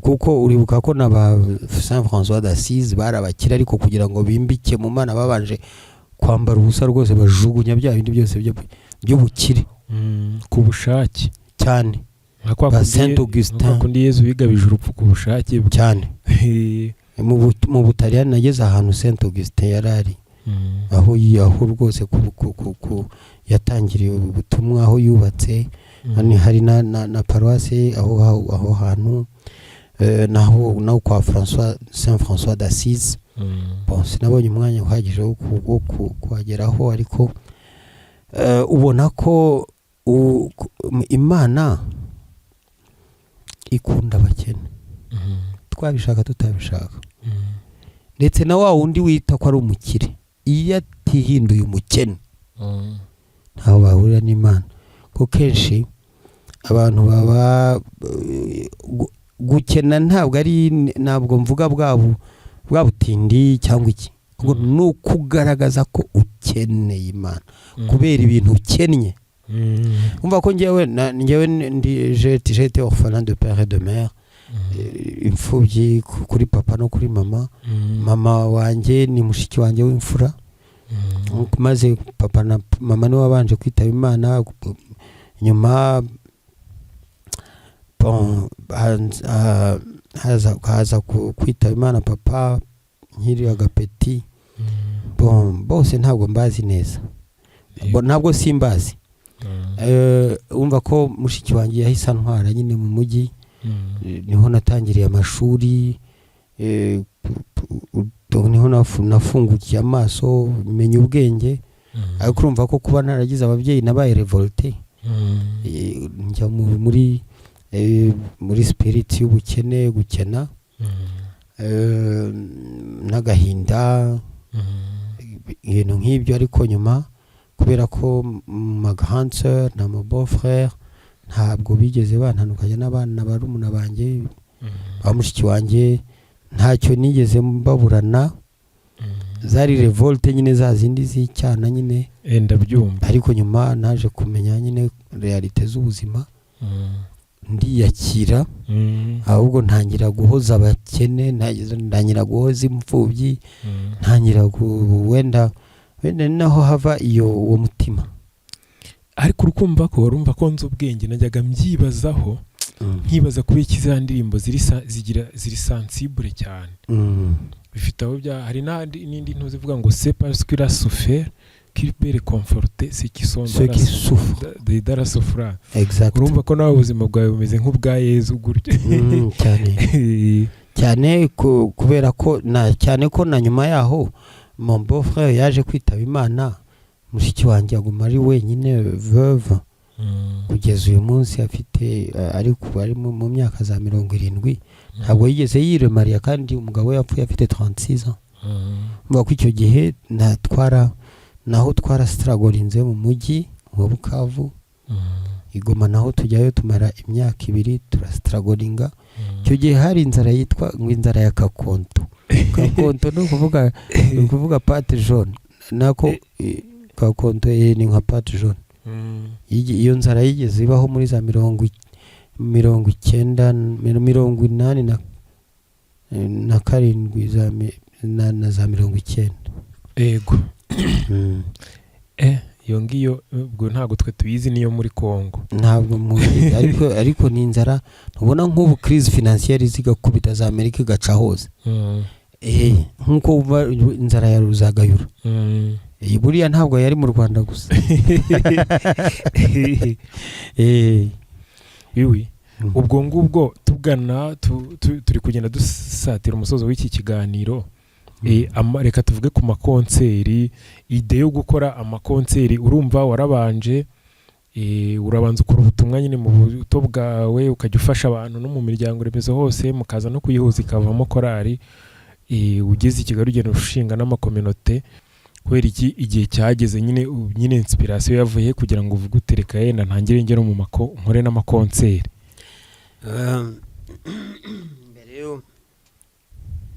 Mbere yo kuvuga ku makonseri hari ikibazo cyo kuva muri kiliziya, kuva indani muri za eglise shira muzika hanze. D'abord narebaga isi yose, ndeba n'amadini yose, kubera ko yaramaze kugaragaza ko akunze umuzika wanjye. Umva ko nyuma y'ibyo ngibyo kwari kugira ngo ibi bitaramo mbihuze niyogeza butumwa. Mbese nkoreshe za ndirimbo zakunzwe muri evangelisation. Iyo niyo mpamvu nyamukuru yatumye ntegura ibi bitaramo. Ikindi ni ukugira ngo ntange itafari ryanjye mu kubaka kiliziya. Urabona kiliziya yacu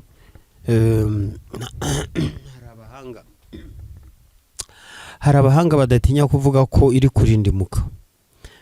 Hari umukardinali wavuze, we yaravuze kandi ni umukardinali ukunda kiliziya, uri muri kiliziya uri Roma Vatikani. Ndi Vatikani nageze bananyeretse naho atuye. Ni umuntu ukomeye kuko yitwa Robert Sarah. Nakunze kumwumva, nkumva n'abandi ba padiri, ariko usanga baba charismatique, batinyuka bakavugisha ukuri, bagashyira ukuri nyine ahagaragara kugira ngo twese duhaguruke tureke gusinzira. Umva rero ko byari ngombwa ko sanga ngomba gushyiraho akanjye. Wowe yaravuze ngo kiliziya iri gupfa. L'église est en train de mourir. Kandi n'umwanditsi w'ibitabo bikomeye cyane bikundwa na kiliziya. Ndibuka ko ndi mu Faransa nasomye igitabo cye kubera uburyohe bwacyo. Mu gihe cy'icyumweru igitabo cy'amapaje agera nko kuri hagati ya 300 na 600. Uwe ku giti cyawe uretse kuba yenda warabibonye muri icyo gitabo, we ni nk'ibiki washingiraho uvuga ko kiliziya yenda ifite ibyo bibazo biri puratike uretse no kubishingira, uretse n'ibyo gusoma, ahubwo buriya abanditsi borosora uwabyukaga uretse nanjye nawe ukiri muto urabibona. Ni ibintu bya superficialite bitandukanye na bya bindi wavuze nabayemo.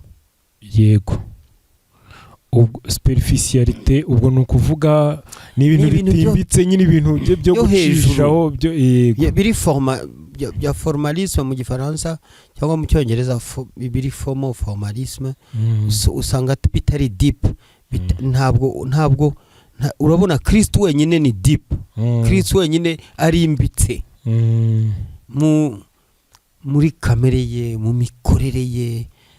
mikorere ye Yerusalemu. Ukuntu nageze Yerusalemu, ahantu uvuye Betelehemu ukajya uvuye Nazareti ukajya Kafarnaumu,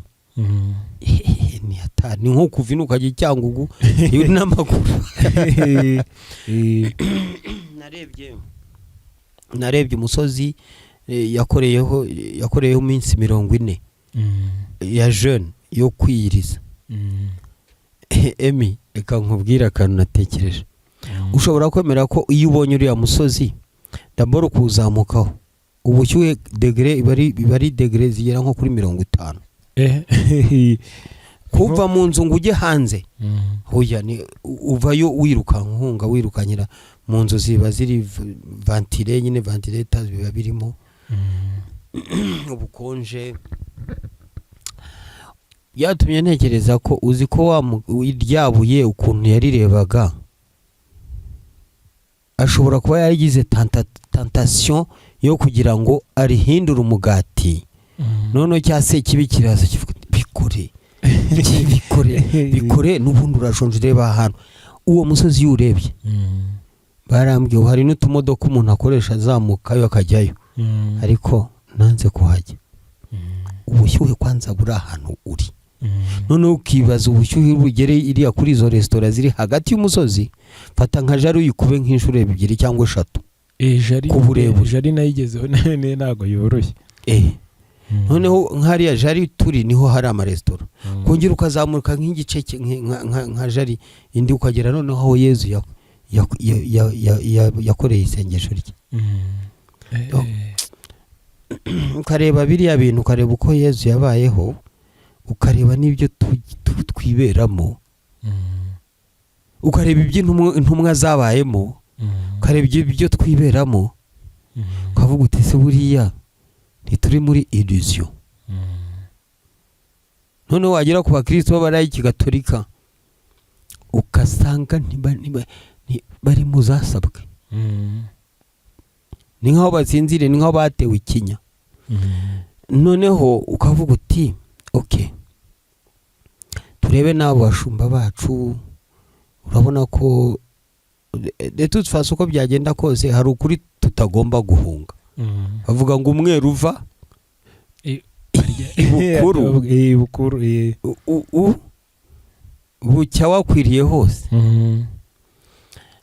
Nuko byagenda kose, uhereye kuri papa ukamanuka, kandi urabona ko abantu kiliziya yacu irimo n'abantu bakuze babaye muri ibyo bihe by'uburumbuke bwa kiliziya, aho wumvaga uzi ko hari igihe kiliziya yari iryoshye ku buryo wumva gutataha mu rugo.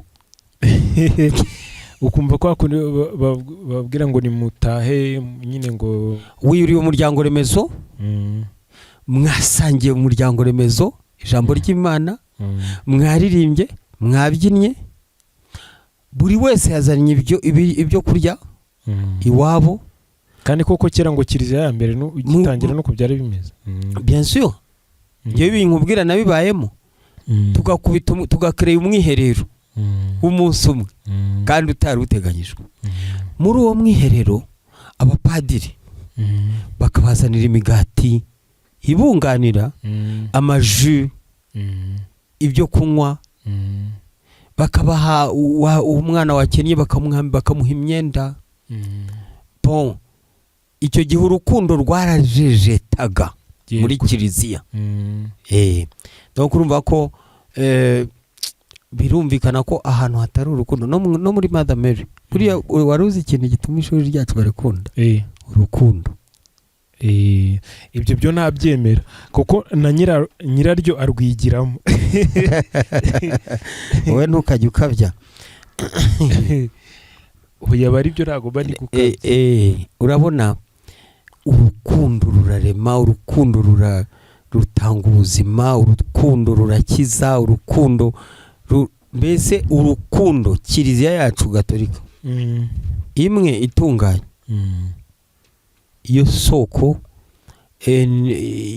y'urukundo rwa Kristo w'umwimerere.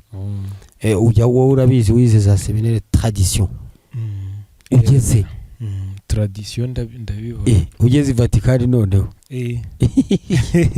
wari uzi ko Vatikani wari uzi ko Roma ariyo kapitale y'Ubutaliyani? Niyo kapitale ako kantu njya nkumva. Mbwira noneho kapitale ya Roma. Kapitale ya Roma? Hoya kandi Roma ubwo ni kapitale. Ujya wiratagura umukristo gatolika. Oya wowe suza Ubutaliyani ko ari igihugu. Kapitale y'Ubutaliyani ni Roma. None Roma nayo kapitale ya Roma noneho. Ubwo ni nka kwa kuri yagonyamira muri kapitale y'umujyi wa Kigali. Yaho udatsinzwe. Uratsinzwe, urayamanitse. Nta nubwo ndarenga Bukavu. Sawa. Ndakumenyesha noneho ko kapitale ya Roma ni Vatikani. Wow. Ni Vatikani. Kuko Roma ni eta. Ni state. Ni state ikaba na kapitale icyarimo. Bien sûr. Wow.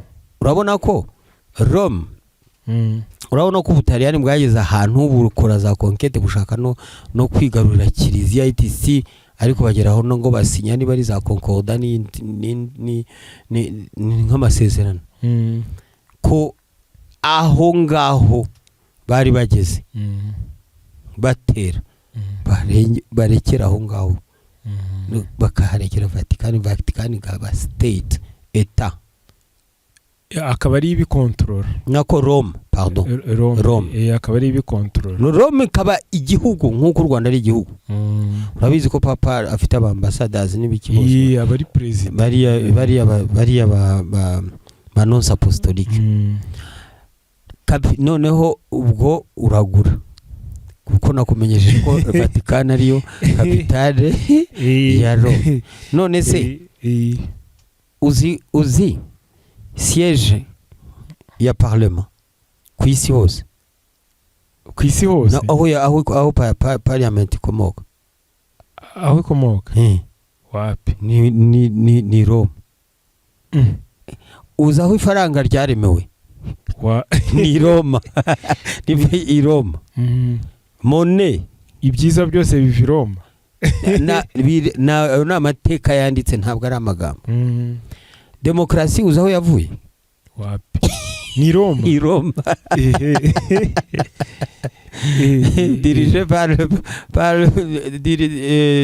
to lead by the people and with the people, par le peuple pour le peuple.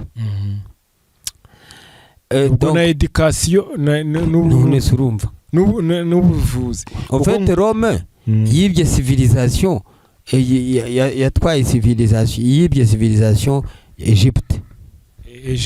Abizi ko Egypte niyo civilisation turuka muri Afrika. Muri Afrika? Yes, muri Egypte. Ubwo gutese kandi ngo abanyaharano twize ngo abantuza ngo abazungu bagera muri Afrika ngo barebye umwirabura ukuntu beze ngo est-ce que l'homme peut habiter son corps? None se kuzi ko uzi Bible uyobeye ko abayisiraheli bamenye basirimukiye muri Egypte. Muri Egypte nyuma barataha. Oui cyagiye muri zirangendo nubwo bari aba esclave ariko buriya bari baranje kuba basirimu. Wibuke ko bageze abibutse inyama baryaga bibuka ariko wibuke ko n'abaromani suko barushaga abandi banyaburayi ubwenge ngo barabapiganaje piga abapiganaje ni ukuvuga ko barwanye ni ibisure nyine by'ibigango bako niyo mpamvu bashoboye gukora conquête y'isi uburayi cyane muri icyo gihe. Urumva baragenda barategeka abanya-Israel bababera even aba esclave nakoni ndavuga baragenda bategekana na biriya bihugu byose bya Israel bugira iki n'ibiki byose uburayi n'abafaransa barabapfukamisha abayobozi bize n'amategeko uribuka ni droit romain twagiye yagiye ni Afrika n'ibindi bihugu bikoresha amategeko y'abaroma. Ariko uzi ko ari iyo mpamvu ngo kwako ni ngo calendrier Rome na calendrier ni Rome ni nyine ubwo nyine yari parenthèse. Sinzi impamvu twageze hariya mu Butaliyani, sinzi impamvu twahageze. Wari uri kumbwira ukuntu kiliziya n'ukuntu nazanye ibyo bintu byimbitse byimbitse kuko ari kugira utanga umuganda ibitaramo kuko ari kugira ubone uko ukora na evangelisation. Urabona ibintu tuba turi kuri televiziyo n'ibiki ntabwo umuntu afiringa presence hano nkuko turi kuvugana ahangaha ntabwo ari kwa kundinya nkubona mu biganiro byawe uri gutwika isi sibyo. Urabona ko hano I feel you uri umuvandimwe ndabona amasantima uburyo urishimye uraseka turi gusangira wenda utuzi cyangwa agacupa ibyo byose ntiwabibonera kuri social media. Ariko iyo namarukanye n'imiriro y'abaririmbyi turagenda roho mutagatifu tugakubita kuri tere bakavuga ati ese uyu ni Rwabigo uyu ni wa Emi twabonaga ubona kuba wateye ipasi ikoti ryawe wariteguye neza mu bitaramo ba waserutse bya bihanganye byose amakora n'ibiki byose tukagera hariya ariko tugacisha mu butumwa babwira ati mwebwe mwarabatijwe mwahawe ibiki byose muricara nk'ibipfa amatwi nk'abapfu no Kristo uhabwa roho mutagatifu kugira ngo ugire ubuzima. Abashumba bagerageza kubaha ibyo bafite mubikoresha iki au fait reka nkubaze qui a paralysé les chrétiens catholiques les chrétiens catholiques muri no minsi ninde wabateye ikinya ninde wabaparaje ninde wababwiye ko batagomba kuvuga. Nanjye bijya bincanga uhita ubona ahubwo nyine nk'urugero ni nabyo nkunda gukomozaho ariko we ngushimira ko nyine uri kutwereka ko bishoboka. Usanga kuri social media huzuyeho urusaku rw'ibintu bitari seriye rw'abandi bantu bari gusakuza ariko bavuga ibintu bitari seriye bitajyanye nyine n'ubutumwa bw'Imana bwimbitse. Noneho kandi twaye tubufite tugaceceka nyine ninde wadupararije ninde wabapfutse umunwa ndakubwira akantu keza numvisha muri iyi synode kandi ibyo ntabwo babizi nawe ntabyo uzi kandi uba wirata ngo umunyamakuru uzaganire ku bintu ku myanzuro ya synode. Pape yahise ayisinya mu isegonda ngo yavuze ko ikintu numvise hari umupadiri twakoranye ikiganiro muri Central Africa reka mu Faransa ambwira ko yavuze ko ngo abapadiri n'abandi bose bakora ibyo butumwa bagomba kugera kuri peripherie none ngo n'ikindi ngo renverser la conception pyramidale de l'église nyine mbere nguko kugira ubwo kiliziya urabona pyramide ira triangle gutya bimeze nyine ngo ubwo hejuru hariho nyine abayobozi ba papa n'abandi hano hasi hari umukumbi w'abanyantege nkeya abapadiri etc ngo bagomba kuramverisa iyo conception pyramidale bakaza hasi bakadusanga twese bakatwevangeliza nk'uko Yezu nawe yabikoraga.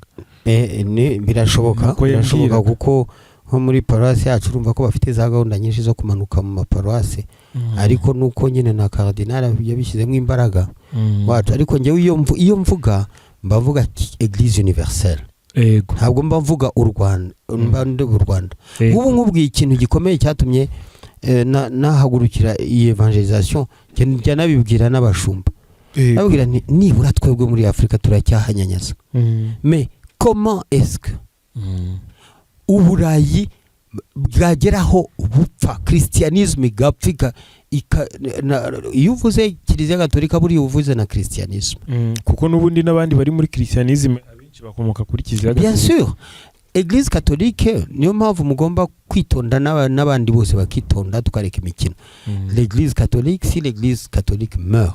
Heureusement ko hari n'umupasiteri wabivuze sinzi niba ari uwo muri hedini n'ukuri.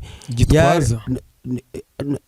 Njyewe ntabwo ari Gitwaza numvise ariko yaravuze ngo si l'Église catholique meurt. Ngo natwe baturi bata. Natwe kuri bata cyangwa kuri bata. Donc natwe batumira bunguri. Yarabivuze kandi ari serious ari kwigisha mu ba protestant. Il avait raison. Afite raison kuko iyo uranduye imizi igiti kiba kikiri hose. Shwi. Noneho mwebwe mureba iyi kiliziya mu Rwanda dimanche twakubise tukagenda tukuzura. Iyo ugeze mu Faransa kiliziya iyo ugeze mu Bwongereza noneho ho nagahebuzo.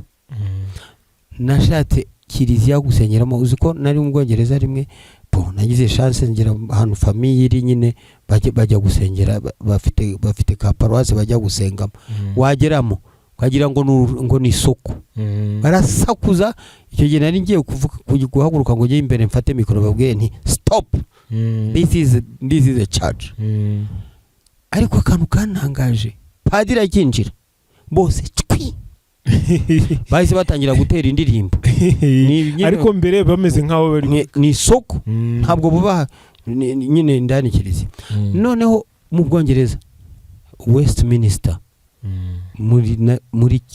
muri bazilike ya mbere mu Bwongereza Gatolika no muririmbye umwe wateraga kiyikiriza natwe tukiriza mu misa nagiye mwibaza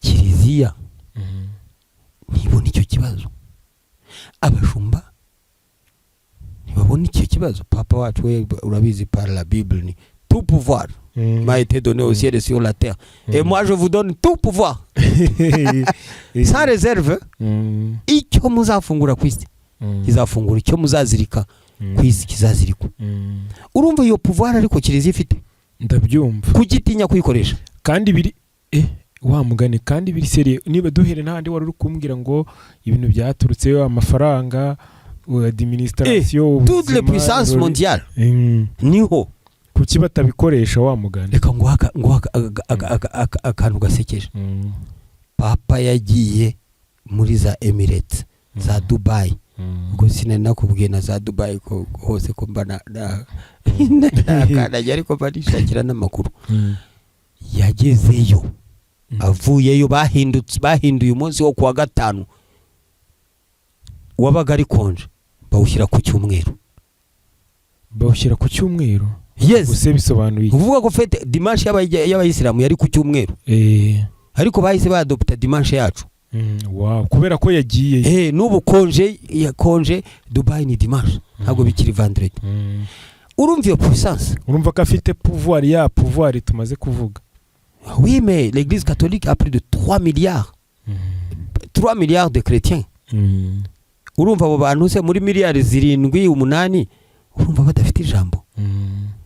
Kuki tutabikoresha kugira ngo twubake kiliziya? Kuki abashumba uhereye kuri papa ukamanuka ukagera hasi batakoresha iyo puissance iyo pouvoir Kristo yabasigiye ngo twubake twunamure kiliziya tuyubake nabo barayiki basinzire batumva n'ibikiri nibashaka bamanuke kuri altare babakoro gutera amatwi uri kumva ahubwo bakirirwa batubwira ngo yenda ngo twemerere ngo abatinganye aba bana bahuje ibitsina. Ibyo byose se bituruka kuki? Bituruka kutigishwa.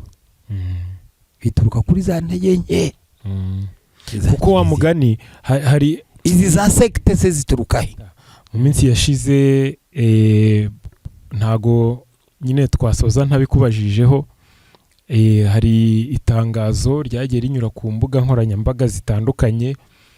Hari video y'umupadiri witwa Tofiri yavugaga ko yiyamye abahanzi bamwe na bamwe ku ndirimbo zabo ngo yavugaga ko hari nk'amagambo atujuje mise ibi byo muri miseri hari n'itangazo twanabonye hari harimo izi ndirimbo za Oreste, Bicamumpaka Thomas ndetse na Bibiane Manishimwe na Kizito Mihigo.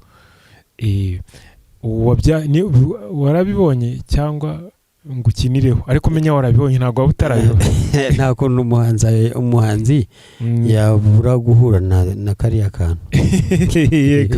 Wabyakiriye ute nkawe nk'umuhanzi mukuru kuri twebwe benshi tureberaho, bikaba byaragenze kuri wabihaye cyo gisobanuro? Biriya ntabwo byantunguye, ahubwo wenda navuga ko byatinze. Kubera ko nyine mfite maturité spirituelle ukurikije uko nagiye mbigusobanurira. Ariko ubona ko habayeho laisser aller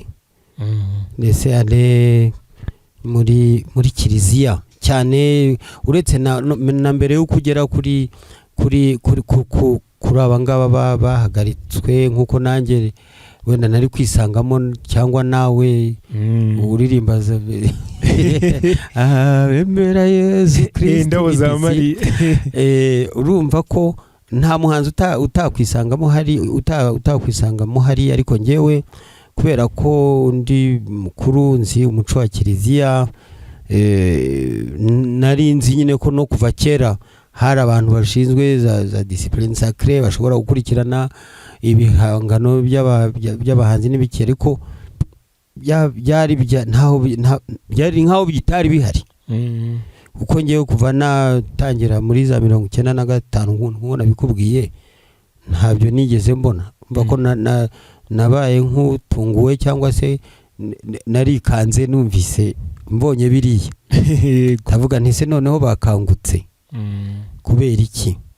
Eske ntabwo bakangutse trop tard? bitinze? Eske hari icyo bizatanga? None se ko bahereye ku bahanzi nibura bazima dufite, bari indani muri kiliziya cyane, Bicamumpaka, abantu batajegajega umuzika, nuza uriya muhungu wacu nuza Oreste we ahubwo ni umwana wo gufelicita biteye ubwoba, ko ni umwana ufite imyaka mike. Yewe muzi namumenye muri Regina Pacis aza kuncurangira Haleluya du Messi hamwe na ba Samuel. Donc urumva ko iriya ndirimbo hari ukuntu ufite abacuranzi bagucurangira bagenda ukaba utanakiririmba kubera ko udafite abacuranzi bayo. Umva ko yaje ari akana gato, niba ari cyo gihe yibigaga muri Petit Seminaire hariya Icyangugu sinzi, ariko akana gato gafite talent. Tweze muri korali tukacuraga tukagatangarira. Uri reka ntagena kure, umwana nk'uri ufite taranga ziri yakagombye kuba kiliziya yakagombye kubimuherekeza, ndetse bakamushyiraho n'umupadiri ugenda uherekeza uyobora iyo nganzo ye. Kuko ni umwana ufite imbaraga, ufite amaraso ashyushye, ni umwana ugomba gukora, ntabwo wamuhagarika mu bwenge. Ni nk'uko umuntu mu byo ukora umva kuri passionné, ntabwo umuntu yabiguhagarikamo, ahubwo yabikoriyantamo kandi kare utaratana. Bon, kiliziya ni uburenganzira bwayo, nibiri no mu nshingano guherekeza, ariko ntabwo ari byiza gukanga. Kuko urabona ko kuvuga ngo ndabiyamye, ririya jambo ku muntu ukomeye nk'uriya w'umushumba riraremereye, si byose? Nk'ubu donc ryahahamura, ndetse ryadekuraje, ndetse ryatuma na biriya urabona ko yongereho ibintu byiza, ati mu munsi abire abe yakosora ibi nibyo. Gloria ifite amagambo yanditse rwose, nanjye ntabwo nshyigikira abantu badenatira ibintu none biracyari muri ya superficialite nakubwiraga kuyuru abantu bagakinisha amasaka n'amasakramentu ukabivanga ntaho biba kandi urumva ko babivanga ntabwo ari amakosa yabo. C'est comme des brebis sans pasteur, sans berger. None se reka nkubaze ko maze imyaka mu Rwanda 95 kugeza 2024 si hafi 30 ans ndirimba. Yego. Hari umushumba se wari wambaza bati Cyprien uririmba biki? Ese tugufashe kuki, tugufashe iki? Reka nitereriyo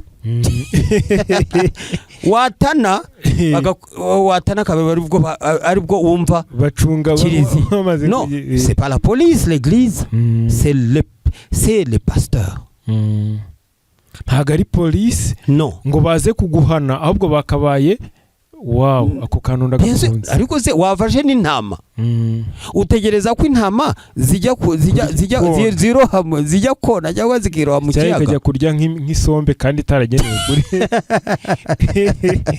oya tujye twemera ibintu amakosa tuyakosore mbere y'igihe. Umva ngewe ndashaka kuzana umusanzu wanjye mu buryo bukomeye cyane muri kiliziya. Uretse nanga mu Rwanda natangiriye nzajya no hanze nk'ubu umwaka utaha ndateganya igitaramo i Bukavu muri paroisse na diocese yanjye gikomeye ariko uzashiduka nyuma 2026 nzajya Goma. Ahubwo ubu twari navugaga ku makonseri niho twari turi kuvuga mu kanya kuntu nyine impamvu winjiye mu by'amakonseri ko ari kugira ngo ukore evangelisation neza. Usanga abantu aho bari kuri peripherie kuko yenda hara muri studio wabaga uri kumwe n'abaririmbyi gusa kandi abo ugomba kubwira nabwo bakakubona kuri televiziyo ariko bakavuga se uriya muntu aba hose cyangwa yamanutse mu ijuru ariko wowe ukabasanga kuri tele ukabibibwirira muri kumwe mbona kubone. Ahubwo ubwo nari ngiye kwibaza hari konseri zawe natendinze, hari wakoreye muri diocese ya Nyundo ku Gisenyi, hari wakoreye Musanze umaze kuhakorera kabiri, Igitarama ni Rusizi hose nari mpari, jondi wakoreye muri Regina Pacis ariko wari wakoze n'indi nakora Ribuya muri Saint Paul. Hari mbere yuko tugera umwaka utase muri uno mwaka hari izindi ufite? Kuri 20 nzakorera muri paroisse ya Kanombe. Kuri 20 z'uku kwezi ni vuba z'uku kwezi ni azaba ari kwa kangahe? Azaba ari kuri 20 bon reka ntibeshya ariko ni 20 kuri 20 wari bareba kuri calendrier no umunsi nshobora kuvuga ngo ni ku cyumweru kandi ari nko kwa gatatu. Yego nibyo ariko ubundi de préférence ni ku cyumweru. Urabona bafite ibintu byinshi navuga ariko donc urabona ko padiri mukuru we yatwakiriye neza, niba rwamaze gusinya tuzagikora. Kuri 29 Gikondo padiri mukuru yarangije kutwakira, tuzaba turi kumwe. Advert zirasohoka vuba aha murazibona kuri Pacis TV ku ma social media, nawe uzadufashe kuziteraho rwose. Umwaka utadutangire kujya no muri diaspora. Bien sûr nicyo nakubwiraga nukuvuga ko ntugire ngo aho handi ni nkaha, aho ngaho baritabira cyane, uzashiduka stade yuzuye, amasale yuzuye, ibiki byose uko baba bafitiye inyota, baba bikeneye. None se mu Butaliyani ko nakoze igitaramo na korale hariya yari iri gutegura igitaramo muri kiliziya. Buriya ari akantu kansetsa, ntuza kugira ngo uzakorere igitaramo muri kiliziya hano hari intambara iteye ubwoba. Mu Burayi bagize Imana wakorera nakoreye ninjye ubwanjye wanze kuzamuka kuri altare, ariko korale yose yari gukora igitaramo yari kuri altare aho mu Burayi nyine. Yes, abo twakoranye igitaramo no babigira intambara ziteye ubwoba.